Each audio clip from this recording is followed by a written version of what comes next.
ano, kakalkalin ni Tatay Antonio. Maitaguyod lang ang kanyang pamilya. Kaya naman, ipinagmamalaki siya ng kanyang anak na si Andrew. Ang mga tatay na doktor, abogado, engineer o sundalo, ganun na lang kung ipagmalaki ng kanilang mga anak. Pero papaano kung ang tatay mo basurero? Ipagmamalaki mo rin ba siya? Si Andrew, nung naglaro sa Wawawin, walang kiming ipinagsigawan sa buong mundo na ang kanyang tatay basurero. Pinapakilala ko po ang pinakamasipag kong tatay, si Tatay Tuning. Ready? Kayo po ay anong ginagawa nyo? Sa po akong kolektor ng basura sa Payatas.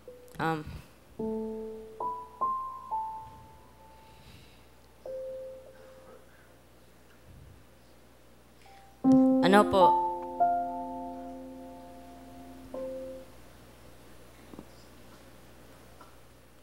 Pinagmamalaki ko po kayo pa kasi ano po, hindi porket nangongolekta po kayo ng basura ay dapat ko na po kayong ikahiya.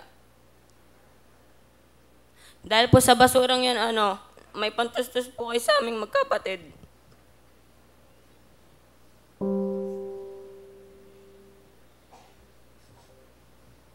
Mahal na mahal po kita pa.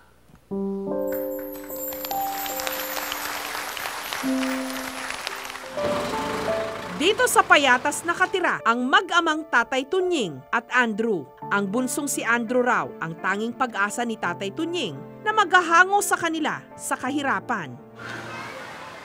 Kaya't iginagapang niya ang pag-aaral nito sa pagiging basurero. Sabi ko, yung pag-aaral mo, gusto ko maging pulis ka kaya o abogado. Kaya sabi ng mga anak ko, pahinga ka na, dahil matanda ka na, kami na lang bahala kay Andrew. Ibang kuha ng magulang kaysa sa mga kapatid. Hanggang ngayon, masama ako sa pagbabasura. Kailanman, hindi raw ikinahiya ni Andrew ang basurero niyang ama. Pag dumadaan po siya galing po ng trabaho, nasad po nila si Papa na mabaho galing sa basura. Parang naiyak na lang din po kasi po magulang ko po yung nilalait nila. Masakit po kasi Papa ko po yun eh. Pero inamin din niya na may mga pagkakataong nahihirapan din siyang hindi magtampo. 7 years old po ako na handa lang po sa akin nila Mama at Papa. Pagpag lang po, so naiyak po ako nun. Then hindi ko po sila pinansin, nagtampo po ako sa nila na pagsumbatan ko po sila na sana hindi na lang po sila naging magulang ko. Sa 7 anak ni Tatay Tunying, 5 na ang pamilyado kasama sa naiwan sa kanyang puder. Bukod kay Andrew, ang pang-anim niyang anak, ang 19 anyos na si Angie na may mild cerebral palsy. Mahirap talaga. Hindi talaga kami bumitaw mag-asawa kasi yun nga sabi ko, binigay mo na din siya sa amin, ibigay mo na siya ng lubos-lubos. Dumating nga sa time na nakasurvive siya, naging ganyan siya, pero at least hanggang ngayon kasama namin. Ang kanilang pera, nauubos daw sa pagpapagamot ni Angie. Ano kayang dapat natin gawin? Kontento na ba tayo sa ganitong buhay? Sabi ko, hindi pa. Sabi ko, gusto ko pang makita yung anak mo na magandang katayuan sa buhay. Alas 4 pa lang ng umaga, gising na si Tatay Tunying. Ang tanging agahan, mainit na kape na hinihingi pa niya sa kanyang mga kasama. Maya-maya pa, mag-iikot na sila para mangolekta ng basura. May oras na inantok din yata yung driver namin. Biglang, Mami Mreno, masusukrop ka ngayon sa basura.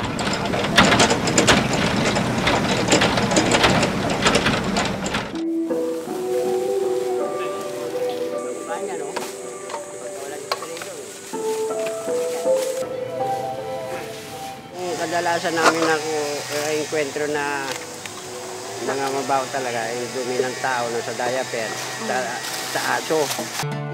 Bagamat 68 anyos na si Tatay Tunying, hindi alintana ang pagod at init ng panahon. Ito, pagkuhan niya, no? Fake lat. Natusok na sundot ng barbecue stick.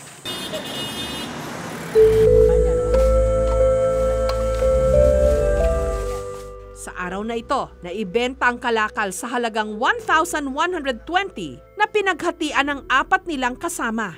Bukod sa 280 pesos na share ni Tatay Tunying sa naibentang kalakal, meron pa siyang 160 pesos na arawan niyang bayad bilang basurero. May nararamdaman ka man, ang ginagawa ko, nagsasarili ako, hindi ko pinapaalam sa kanila. The will to win!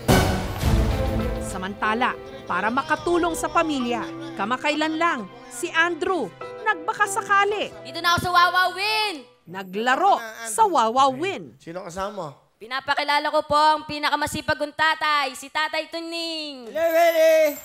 Kayo po ay, anong ginagawa nyo? Sa po akong kolektor ng basura sa Payatas. Palampakan natin si Tatay Tuning. Pa, pinagmamalaki ko po kayo kasi po,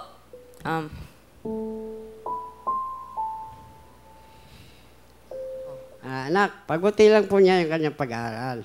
At para wala naman po kaming may pamamana sa kanya ng mama niya eh. Kundi yun lang po pag-aaral niya. Anak, I love you. mahal na mahal po kita pa. Naiyak din ako dahil kasi nga, para rin niya akong pinagmamalang sa harap ng maraming tao na gano'n lang ang tatay niya. Basurero. Ako talagang nababamamalu ako talaga eh. Kaya hanga ako sa mga anak ko. Kahapon lang, sinamahan ng aming team si Tatay Tunying na magpakonsulta sa doktor dahil patuloy daw ang pagsakit ng kanyang tiyan. Pati si Angie, pinatignan na rin sa doktor. Nakita siya na merong mild cerebral palsy. Hindi ito yung mga kondisyon na talagang baldado na o wala ng silbi. Sa kanya mild, ibig sabihin, magagawan pa ng paraan na umayos pa siya. Lalo kaming natuwa nung makaka-recover pa siya. Samantala, pagkabalik ng Payatas, wala silang kaide-ideya na may mga naghihintay sa kanilang sorpresa.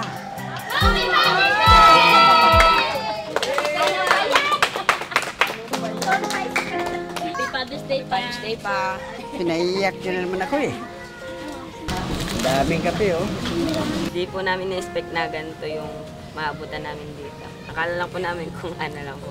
Ngayon ko lang na surprise, parang talagang surpresa talaga. Tsaka malaki talaga pa pasalamat ko sa Jessica. So, nakaka-touch eh. Masaya. Wow, nice. Kasyang-kasya. Masarap sa paa. Magaan. Sinagot na rin namin ang mga gamot ni Angie sa loob ng 2 buwan. May potasyo, nandami ha. Isang karton pa talaga.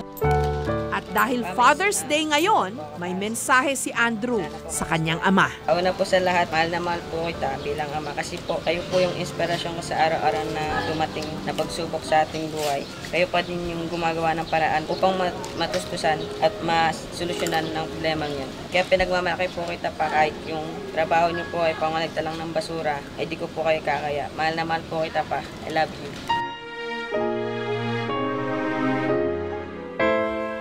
Ang pangongolekta ng basura, hindi man malinis, marangal na hanap buhay, lalo pa kung ito'y pinaghihirapan, alang-alang sa iyong pamilya.